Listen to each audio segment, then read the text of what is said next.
Okay, thank you so much for having me here. I really like this diverse audience, and I changed my talk a bit, given the diversity.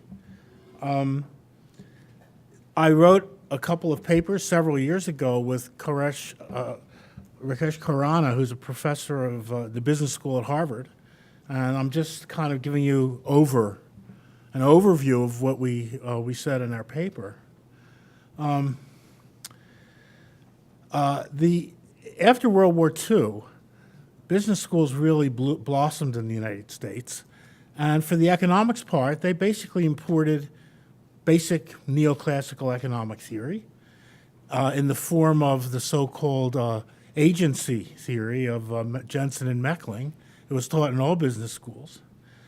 And the theory basically says that humans all maximize their utility.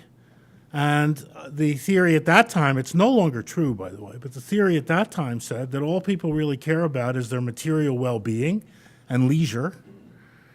So therefore, if you have someone running a company, they're going to just do the best they can. They're going to maximize their material well-being. And so stockholders who want to get managers to do what they want them to do have to provide the proper incentives to the managers. This is called agents. This is called principal agent models. You all learn it in graduate school in economics. What are the best incentives for the managers? Well, they're financial, because that's what people care about, not gold stars or, being a boon to the community. So they gave incentives in the form of stock, performance incentives that were closely allied to the stock market. So business schools promulgated a culture for enterprises that ignores personal rewards other than that of material reward and ignores all ethical responsibilities except conforming to the law. You must conform to the law. Well, it's a little bit like in basketball. You foul sometimes if the cost of the foul is less than the benefit of the foul. No one thinks it's bad to foul. It's just a strategic choice. Nolo contendere and all that stuff. So, and I have no problem with that. I mean, if one of my friends says, well, such and such a candidate didn't pay a lot of taxes. I said, did he do anything illegal? No, but he should have paid more taxes. Oh, you mean he should just give the money to the government? There's a certain sense in which there's a deep truth to this idea that you do what is legal under certain conditions, and that's all you're responsible for. However, that is not true in the professions. In the professions, we value things like integrity and honesty and caring about the client rather than caring about your own payoff, etc. So what's missing from the agency theoretic model that was used and still used in business schools is there's no such thing as virtues. Character, honesty, trustworthiness, all the things the Boy Scouts say, considerateness, integrity, etc. They're not there. Now, that may sound strange, but in fact, if you look at other professional areas, such as medicine, law, and science, you get very deep notions of what you're supposed to do and what you're not supposed to do. The ethics, the Hippocratic Oath. In science, you don't take a course in it, but you know what you're supposed to do. You learn what the scientific method is. And if you don't perform according to that, you're violating a norm which will be widely noted by your peers and you'll be sanctioned for behavior that violates these norms. And it's even true in law. No matter, people think lawyers cut corners all the time, but they don't. There's a lot of ethics underlying law. In fact, the very idea, if you went to medical school and you learned the agency theory and your teacher said, well, when you prescribe a medicine or when you diagnose an illness, just do what maximizes your income. That's what your job is. That's what everybody does. That's what you should do. Well, this doesn't sound right.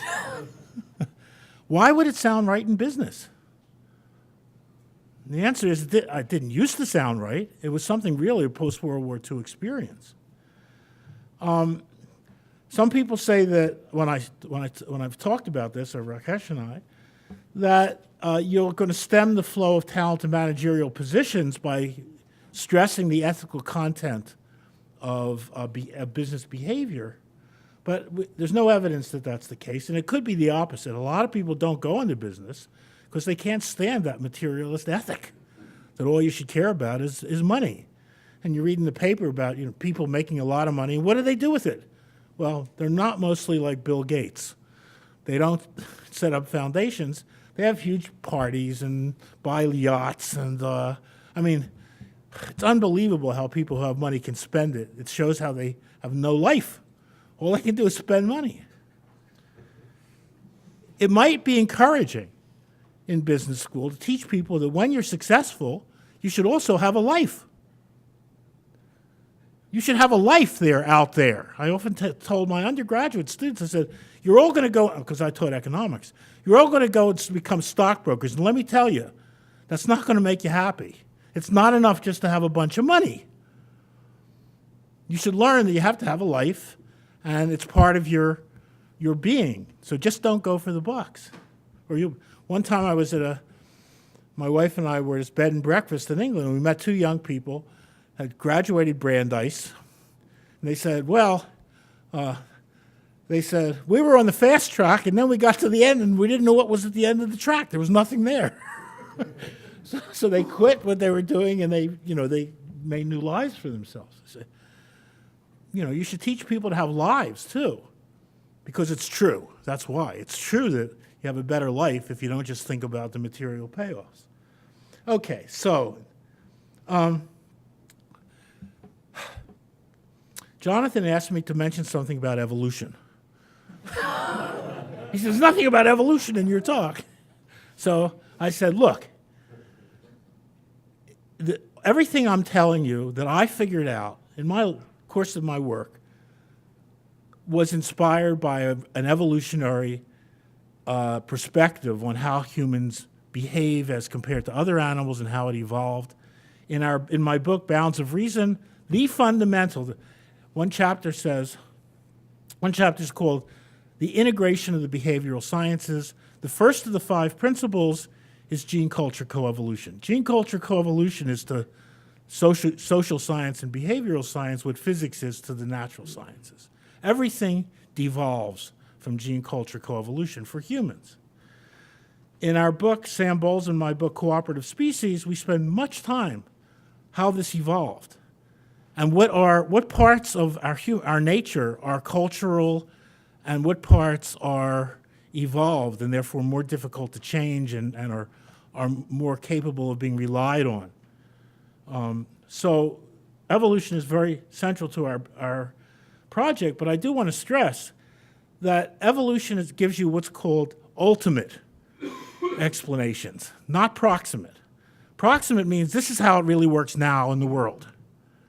And we really have to have those, and that's what I want to talk about. I want to talk about how people really make decisions and where morality comes into their life. And our views are affected by evolutionary thinking, but it's just like looking at a cell on a slide in a microscope.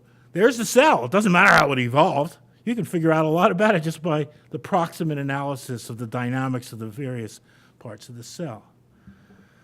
At any rate, behavioral experiments contradict the business school model. In complex environments, it turns out that honesty, integrity, intrinsic job satisfaction, and peer recognition are powerful motivators.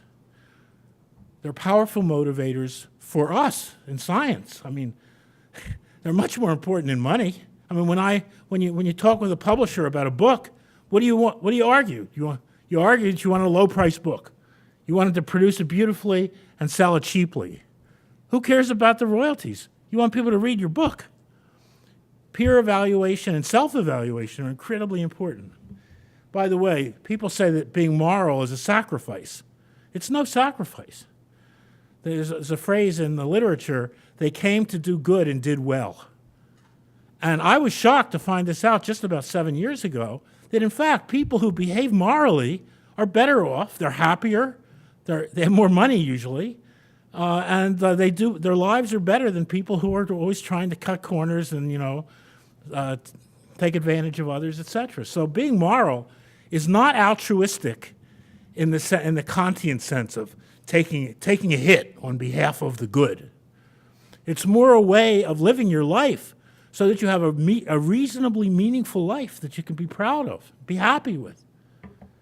And that's what we have to teach when we teach what morality is. Good.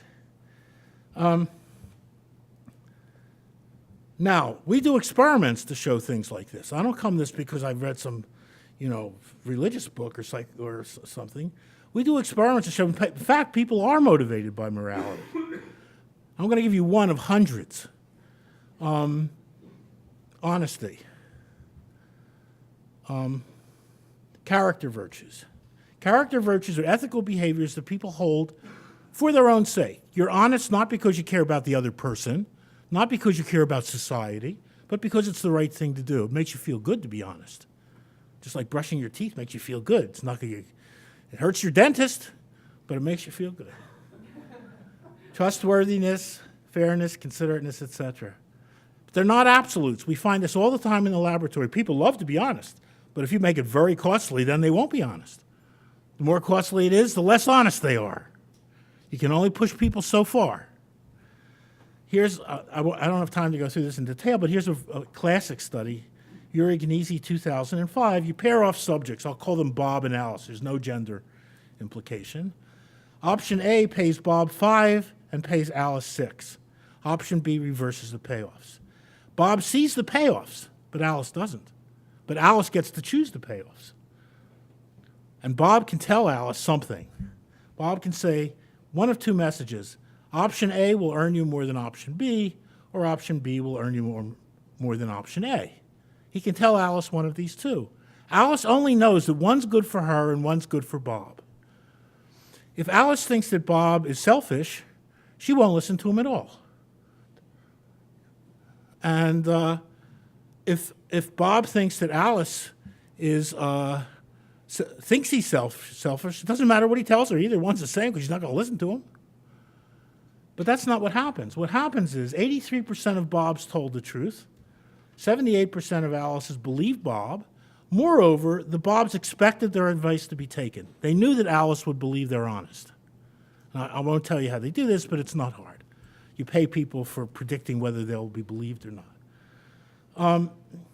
As the cost to Bob of lying goes up, the rate of honesty goes down.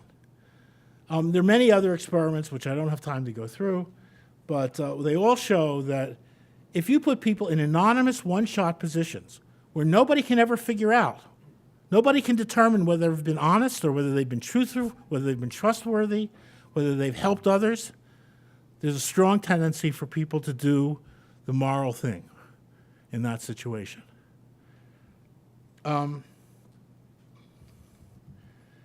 Summary. Moral behavior is rational. It's part of the motivational system of humans. Being moral is just the same as to do a moral act is the same as eating a good steak dinner. It makes you feel good. You like to do it. Strong reciprocity. People are predisposed to cooperate, and they're predisposed to punish non-cooperators. In a culture in which non-cooperation is considered a bad, they will punish them even at cost to themselves that will not be recognized by others or repaid in any way in the future. However, there's a tendency for the unraveling of moral behavior. When there's an excessive level of norm violation, even the strong reciprocators get pissed off and they stop cooperating and they stop punishing. So cooperation unravels unless you can control the level of free riding. And so culture becomes really dominant in a social situation. If you can create a situation of very high trust and very high compliance, that can maintain itself rather easily. But when you start in the opposite, which is low compliance, corruption, and in general distrust among people, it's almost impossible to change that culture. The only example I know of such a situation in government and business was in Hong Kong, where it took them 15 years of a very top-down government preaching all the time and teaching in schools anti-corruption, turned it around in 15 years. But it's very hard to change culture, even when it's a part of our human nature, to be in the high payoff cultural situation. It's very hard to get there. But I do think that we know we have very rapid social change. There's no reason why business schools couldn't promulgate in the United States an ethic like the Hippocratic Oath for managers and for people who work in white-collar jobs to promote a culture of reciprocity and integrity, and that could take over. And firms that behave that way are likely to do well because they draw not only on they not only draw on the material incentives of employees, but also the moral predilections. Thank you.